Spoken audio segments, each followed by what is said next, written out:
Hi guys! Good afternoon! Ngayon mga labs, magluto na naman po tayo para sa ating dinner. At ang ating lutuin ay breast chicken at saka eggplant. Gawin natin siyang crispy mga labs. Ang una natin gagawin sa ating chicken, i-marinate po muna natin. Lagyan natin ng mga pampalasa para sa ating marinade. Halu-haluin lang po natin mga labs para magpantay yung lasa.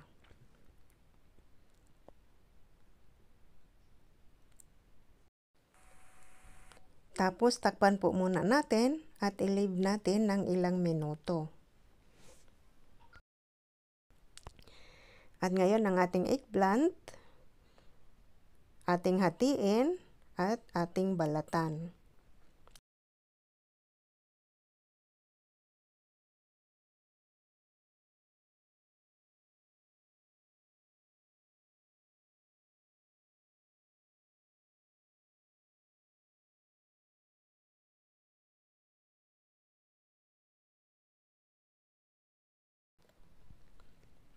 Ayan mga labs, tapos na natin siyang balatan.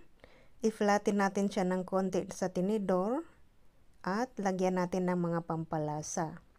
Para maging masarap din yung ating eggplant, hindi rin mawala yung ating mga pampalasa.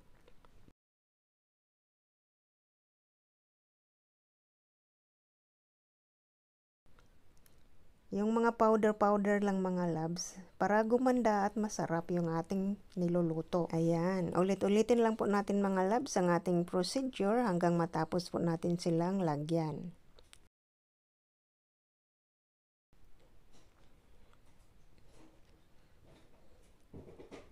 Tapos lagyan siya natin ng breadcrumbs. Ilagay muna natin siya sa flour.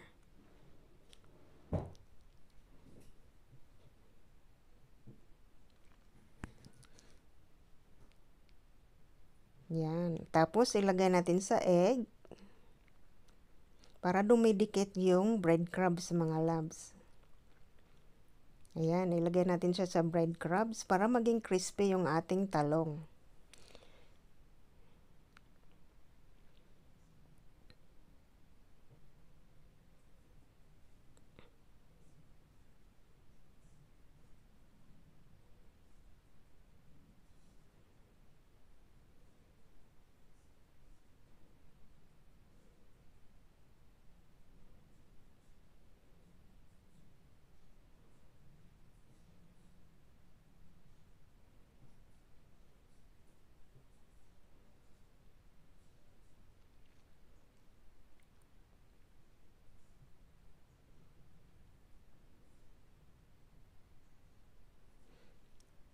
Ayan mga labs, tapos na natin siyang malagyan ng breadcrumbs lahat.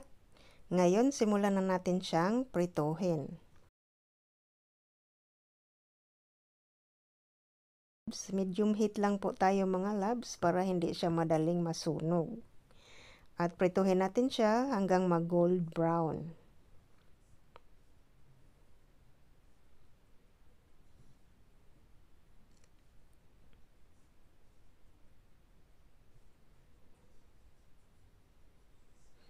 Ayan, tapos na yung isa, luto na. Napaka-crispy po niya mga labs.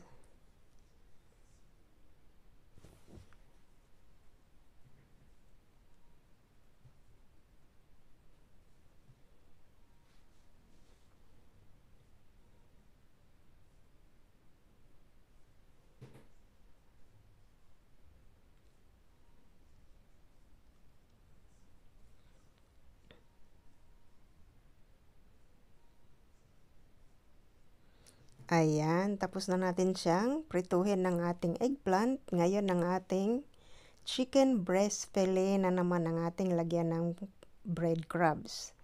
Tapos, iprito na rin natin sa medium heat hanggang sa maging gold brown, tulad ng eggplant.